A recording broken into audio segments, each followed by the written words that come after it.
Welcome to Building the Billion Dollar Business, the podcast where we dive deep into the strategies, insights, and stories behind the world's most successful financial advisors and introduce content and actionable ideas to fuel your growth. Together, we'll unlock the methods, tactics, and mindset shifts that set the top 1% apart from the rest. I'm Ray Sclafani, and I'll be your host. Today, we're exploring the evolution of advisory teams and maybe even staging a little French Revolution of our own. Think about this. The French Revolution wasn't just about overthrowing a monarchy. It was about resetting power, rethinking structure, and redefining what leadership looked like. In many ways, the same dynamic is playing out inside financial advisory firms right now. Founders who once led from the front are being challenged, sometimes quietly, sometimes loudly, by the next generation asking, is it our turn yet? Joining me to unpack this shift and much more is my good friend Matt Barthel, editorial director at Barron and one of the sharpest minds tracking the evolution of our industry. Together, we're going to explore and dive into 5 big ideas, and we're going to try to do all of this in under 30 minutes. First, what's your team's value proposition? It isn't the finish line, it's the starting gate. Where true growth lives in a world where referrals alone might not cut it. How to scale smart, especially when M&A tempts you with shortcuts. What it means to truly let go and make room for rising talent. And finally, why the most powerful advantage today might just be being more human. Let's get into it. Matt, I'm so glad to be here with you today. Great to be here with you too, Ray. Nice to see you. What's going on? Nice to see you too. Yeah, all kinds of good stuff. So, okay, here we are. Let's talk about team's value proposition first and foremost. I know you're not hugely a big fan of the title, neither am I, but it seems to be what everybody knows.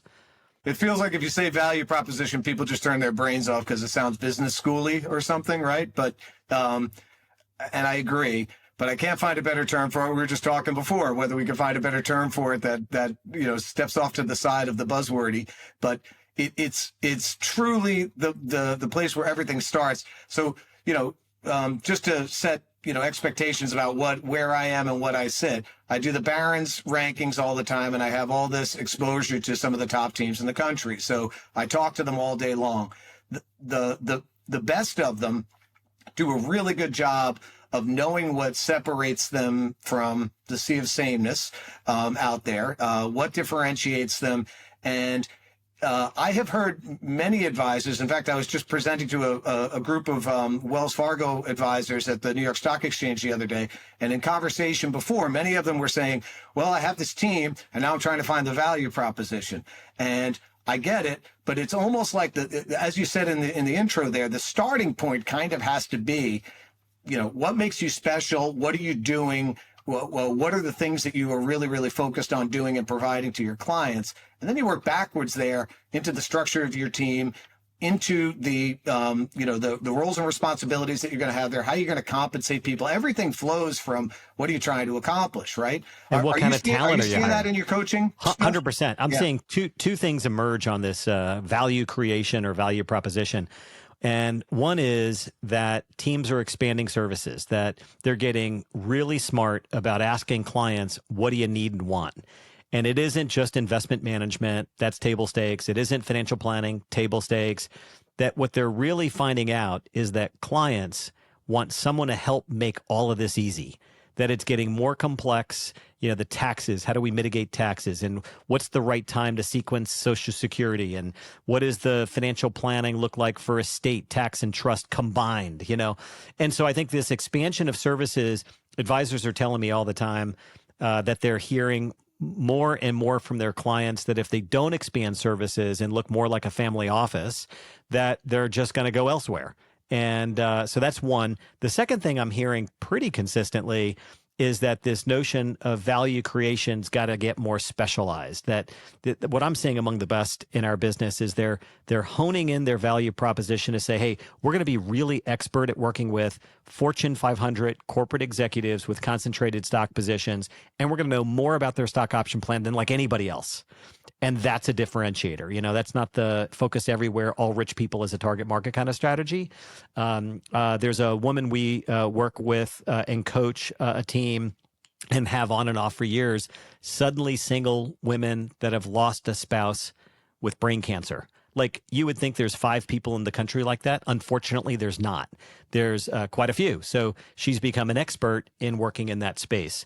So anyway, those are 2 big trends I'm hearing around this value creation piece. So I couldn't agree more. And I was going to say, you already did it. You did a great job of it. But, you know, maybe Fortune 500 executives might be too broad. Almost it might too broad. Be like aerospace executives, right? And now you know everything about tax deductions that aerospace executives can take when they, I don't know what aerospace executives do, but you know, exactly what you were talking about, really honing in on it. And that ends up being its own referral mechanism, I think, or referral engine, right? Because the branding is so strong, right? Right. And this segs into the growth thing that we wanted to talk about here, right? Where is growth going to be found? I think, you know, the organic growth, both in the RIA market and at the wirehouses, is really, really, really tough sledding these days. And what do you mean by that? So I've heard in various places that there basically is no organic growth in most of those places. That almost all the growth in the RIA space is M&A based, or is people retiring and you know. Other people acquiring those practices, and then on the wirehouse side, the stock plan businesses are generating huge amounts of referrals for a slice of a very select group. That's people, right. But that is a really, really large portion of what's happening, and everybody else is having a real tough time. Part of it, I think, is it's just harder to get your message through. So much noise. So the more that you're able to figure out what you do and have that resonate with a group of people, and then it creates a community that becomes something you're part of, essentially, or you're a hub of that community. That's one of the things that I think that really generates that growth. I mean, what are you seeing as growth strategies, you know, in your coaching clients? Let me just amplify the message that you're sending here, especially in the RIA space. So there are some estimates. Cerulli saw a Tiburon study. Some 70% of returns among the RIA channel have come vis-a-vis the capital markets. In a fee on AUM world where the long-term trend on equities is to increase, that fee on assets is actually a driver of growth for so many firms. It masks, you know, that emperor has no clothes. You know, it's like, whoa, hang on a second. So that's, I think, an important point to draw out, that there are firms, and you may see it in the rankings. We've seen a massive expansion in terms of assets and growth. 2/3 of that growth for those that are growing comes vis-a-vis clients adding new assets. Expanding services for existing clients, 2/3 organic from existing clients, and 1/3 new clients coming vis-a-vis a referral from one of the existing clients. And that's about 70 to 90%, depending upon the size of the firm. So what I'm seeing is that organic growth, both wallet share expansion and new clients, is really limited to a very small group of private wealth advisors in the U.S. To your point about that small group, we just published our top 250 private wealth teams ranking, which is essentially the biggest and best wirehouse teams. That published officially on Monday, yesterday, and the growth among the top 50 teams on that 250 list is just absolutely mind-blowing. So in 2020, at the beginning of the pandemic, when we published a ranking which had nothing to do with the pandemic, the top 50 had total assets under management, the top 50 wirehouse teams, of $328 billion. So that's a pretty big number. It's a big number. Yeah. That number this year among the top 50 on this top 250 list is $1.1 trillion. So 242% growth in over 5 years. If you look at those are impossibly elite teams, and you fall off a cliff pretty quickly. I mean, even the teams that are number 50 to 250 on that list, those are still impossibly elite teams. But the growth is nowhere near that spot or nowhere near that percentage. It's still healthy, but as you said, the tailwinds in the markets have helped a lot of that stuff. I mean, that's starting to wane now, but that it is more the growth in that cohort from 50 to 250 is more in line with some growth on top of what's coming from or has come from the markets over these years. So very small sliver of teams that are growing at a really fast rate. And, this segs well into, this topic that we were talking about of scale. Like what does it mean? What does it provide? How much is growing just for growth's sake, which happens sometimes, and how much of it is growing with purpose to try to achieve something that's going to be good for your clients and give you an opportunity to do something that hasn't been done before or can't be done in the market, right? So that's what these top 50 teams are doing. They are creating breadth of services and depth of services that are basically firms within firms at Morgan Stanley, UBS, Wells Fargo, Merrill Lynch. The layers of generations that are working on these teams and the layers of services that come together into a cohesive whole that supports this value proposition that we were talking about is, it's just pretty impressive, right? And it is the beacon, I think, that we can hold up. Not every one of these teams is something you'd want to emulate. Every advisor would want to emulate. But the thing they are doing really well, and it's bearing itself out in the way they're growing, is they are figuring out what makes them special and what their value proposition is, and they're putting that first and foremost in front of people they might be trying to bring in as clients.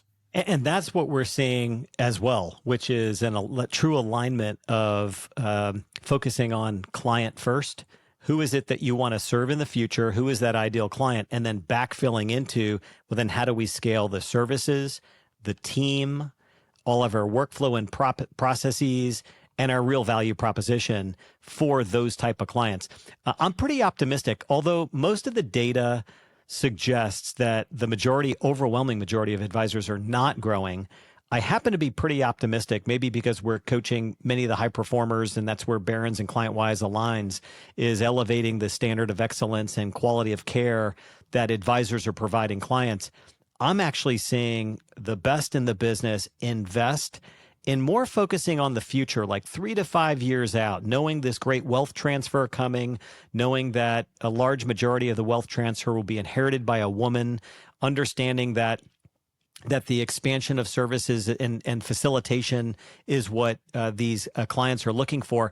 I'm seeing teams start to build scale and sharpening their talent toolbox by attracting the right kind of people that want to serve the future client. Like they're gearing up. Like, what do women want? And what do these retirees want? What are more affluent clients seeking?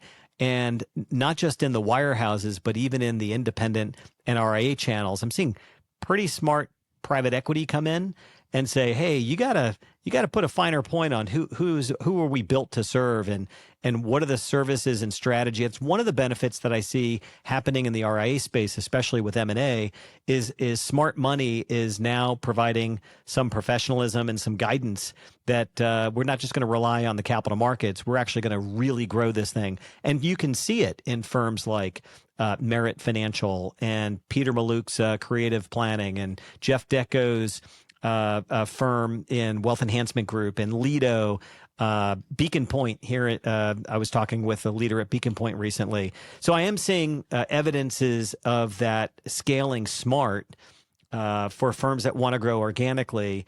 It's just not as broad yet in the industry, but I think that's coming. Am I too optimistic about that, Matt? Or do you see that transforming a bit with this wealth transfer? So one of the issues there, and this is a sort of a generational thing going on, is that I don't think I'm not overstating things. I was going to say maybe I'm just overstating things based on anecdotes, but I don't think I am here.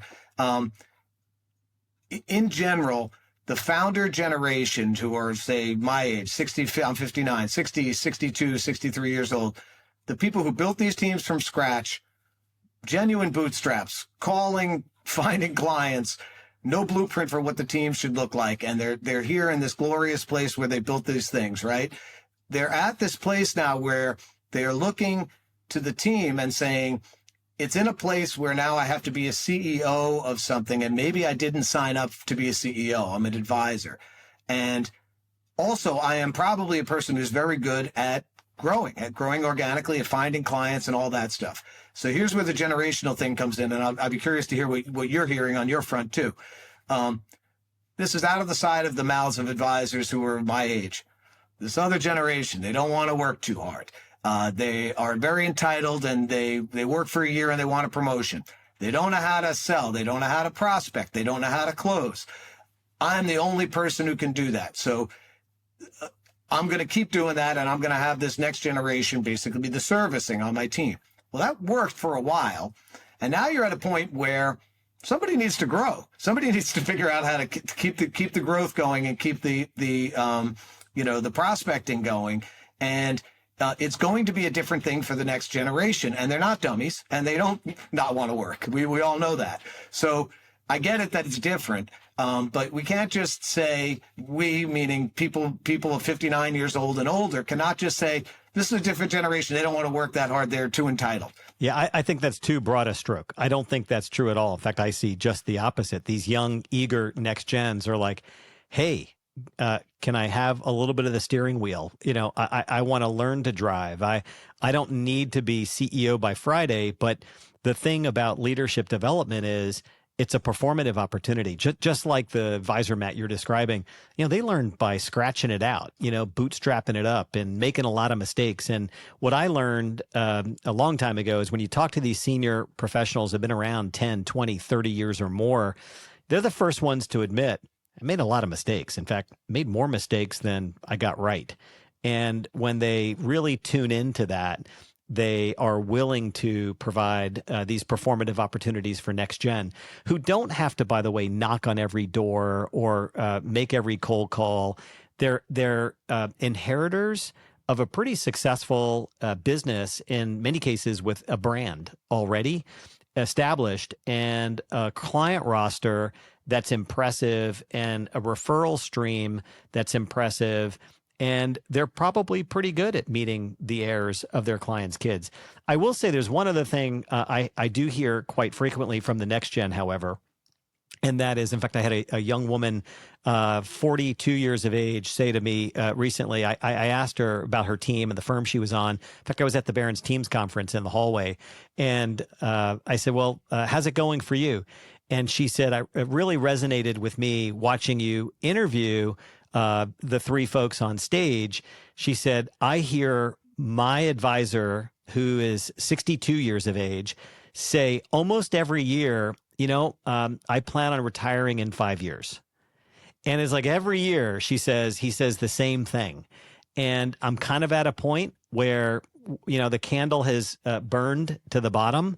And I'm either out of here or he's going to really start handing over the reins and letting go to make room. She says it's me and two others. And that's the French Revolution, that I was talking about at the top of this episode.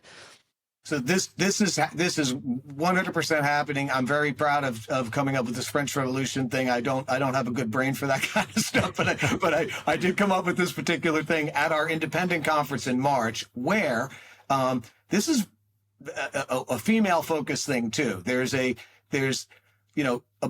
women who have been in the industry for 15 years, 10, 15 years. They're 38, they're 42. Maybe they had kids. Maybe they don't, but they're at a stage of life where they're ready to be shot out of a cannon and go 25 years now and kill it. And they've been told that the thing is going to be handed down to them, right? That the practice is going to basically come to them. And it's not. As you said, that those retirement dates are pushing out. And I get it. We all get it. This is a founder saying, like, this is mine, it's my baby, and I can't take my baby and hand it over. But you have to, and you have to figure out how to let go and then let somebody else do a transition, and where the person you're handing it off to is going to do it differently than you're doing it, because they're different people and it's a different time. But how do you manage that? And that, to me, is sort of the nuts and bolts of the succession planning. I know you're so good at talking about what to do and how to structure it. But the real thing is sort of like the emotion attached to it, and how that the emotional and the this is my baby, and the inability to kind of let go of it, which is totally understandable again, can kind of stunt the nuts and bolts of what have to happen. Do you see that? Totally. But I think I think you got to pull the heartstrings. Every top advisor that I've ever talked to, and I feel so blessed to have been working in this industry for so long, the ripple effect these top advisors have with their clients and their communities is exponential. Mm-hmm. And when I ask advisors who are in their 60s, it's like, a rhetorical question, but like, do you really care about your client? Do you care about how they're going to be served in the future? And in most cases, they'll tell you, and I'm sure you hear it all day long. It's like, yeah, I care about my clients. And I've either explicitly or implicitly implied that I'll be there with them through life transition. And now they want their kids served, and they want, a deeper relationship with multiple members in their family and their spouse. And so these advisors who really tune into sort of the heartstrings of the business, and these families that they deeply care for, if they've done a good job at attracting talent, the question is, how do you go about evaluating the talent that you have on the team? Mm-hmm. And if you don't have it, how do you attract it? And then ultimately, as a steward of this great business that, you've built, how do you successfully start to transfer some of the responsibilities in running this business more so? And, you see when you do the rankings, those top 1,200, firms ranked nationally, the best of those businesses have the next gen that are making decisions. They're making P&L decisions. They're investing capital. They're thinking about marketing differently. They're connecting with the families differently. They're expanding services. They're recognizing that, technology is, moving at a rapid pace, and that they've got to keep up, with the dynamic, ever changing dynamics in this industry. And so that whole notion of letting go to grow is key. But there's something else in here, Matt, that I'm watching closely. I had an RBC advisor in Florida call me really upset one day. I'd known him for many, many years, and we had coached his team prior. He did a really good job at building out his team, and was in a pole position when it comes to, the fact that his clients got to know the other team members. There was a great degree of trust that was built. He called me, and he was really sad. And I couldn't quite figure it out. I'm like, man, you made all the right moves. You got the right team. The clients trust those next generation. They see him as advisors, not service people. Because in his case, he had taken a couple of the support people, and they had gotten their CFP. They started sitting second chair in these meetings.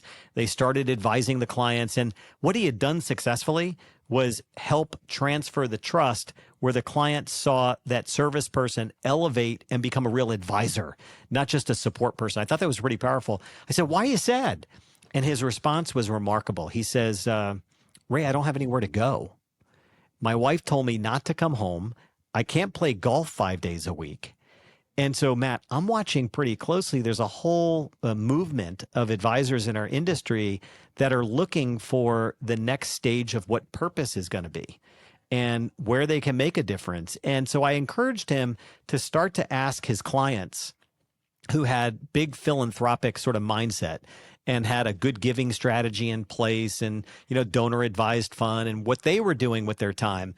And it was interesting. He has now got a community of about 5 clients that he's now, doing some mentoring of young kids at the Boys and Girls Club. And, he's getting involved in a couple of charities where they're building houses in Mexico, for underprivileged families. And so he's slowly but surely kind of coming around to, like what's next for him. But I'm surprised how many advisors haven't spent the time to think about like what's next.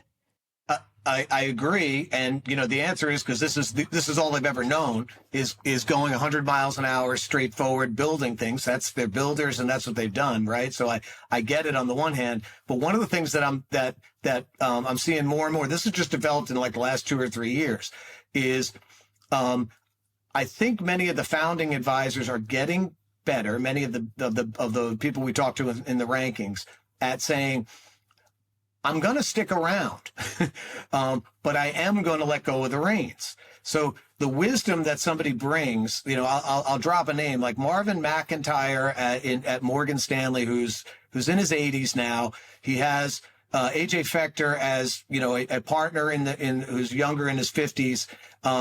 They managed their succession so well and so gradually over time. Marvin's still around. He's still in the office. He does a lot of work, but now he's doing what's pleasurable for him to see his grandkids and play golf and do all that stuff. But he's still very much connected to the clients that are near and dear to him that he wants cared for. That's great. And also he's there tutoring everybody, saying, here's a good way to go. He's bringing value without having to work, 100 hours a week or something. And that's really key, I think. The wisdom, you see enough of these capital market swings and, navigating clients through volatility and life transitions. I had an advisor in Dallas here. I always ask advisors, like, what wisdom can you bring to others? He said, I recently had a conversation with my team about like how to attend a wake.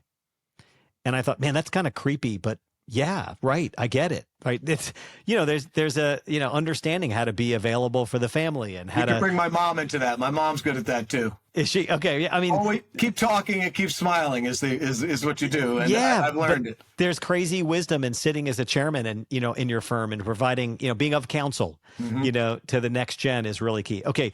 I want to make sure we're smart on our time here. Let's get to this last topic. I think this is important, that perhaps the most powerful advantage is being more human.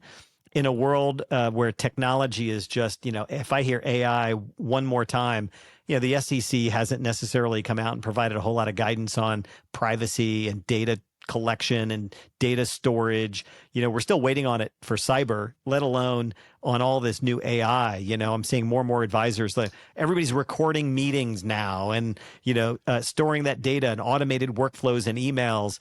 What I'm curious about from your perspective is, how do advisors see this huge tech sort of coming together, and where does the robot not have that emotional intelligence and trust building skill so that the advisor has that advantage, sort of moving forward over the next few years? What's your line of sight into some of this tech and AI? Well, one other thing I wanted to say about AI is, everybody takes it as an article of faith that, it's coming, it's going to be a thing, it's going to be transformative. And everybody's talking about it as though it's in the future.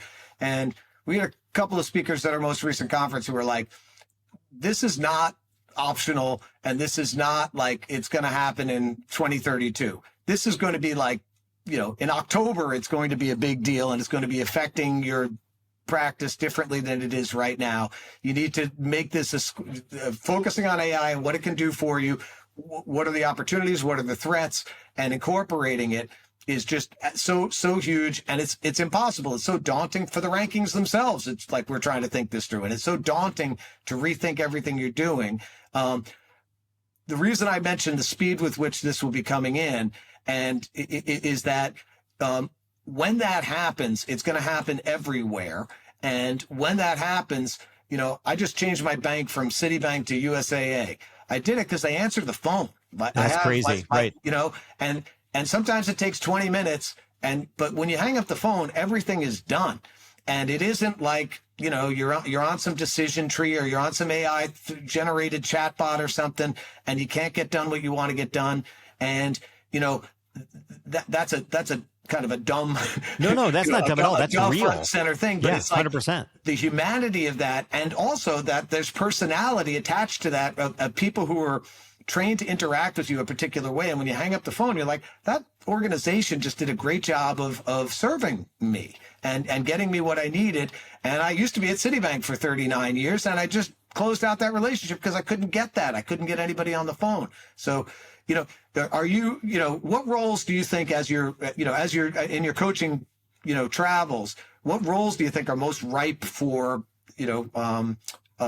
promoting this humanity basically in a practice and the connections that can happen? Yeah, there will be far more advisors that get skilled and trained on active listening, powerful questioning, how to partner with a client to make decisions from a collaborative perspective. You're going to see more and more emotional intelligence training and developing of leaders' skills in those areas, because that's where the differentiator is going to lie. That's the humanity aspect of this. And then those advisors, I think, that find creative ways to create faster workflows and operational efficiency and create an experience that's easier for the client. I use the word facilitation a lot, Matt, because I think facilitation, the root word is facile, which means to make easy.